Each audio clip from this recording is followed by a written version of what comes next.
အားလုံးမင်္ဂလာပါဒူရီဝါနာရှာအားလုံးကိုကျေးဇူးပါတယ်ဒီနေ့ပေါင်းချင်း6တိပေါင်းချင်းခွန်3ပေါင်းချင်း30 6ပေါင်းချင်း16 6ဖြစ်ခြင်းဒီနေ့ပေါင်းချင်း3 6ပေါင်းချင်း9 6ပေါင်းချင်း15 6ပေါင်း20နံပါတ်1ဖြစ်ခြင်း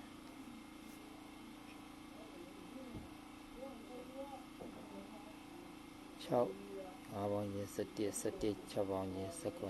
9ပေါင်းချင်း26 3ပေါင်းချင်း26ဖြစ်ခြင်း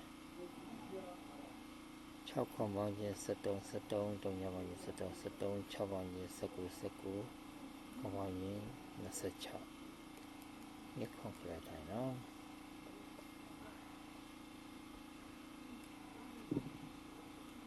ညခွန်တော့ပြ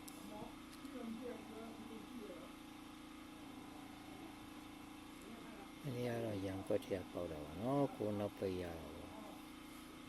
အကွက်ထုတ်လိုက်မှာပါနော်ကိုနောက်ပိတ်နဲ့6လုံးကိုမိန်ထုတ်လိုက်လို့ရှိရင်ညကိုတစ်ခွက်ကြိုက်လိုက်ရမယ်ညကိုကဈေးကောင်းတာထွက်နော်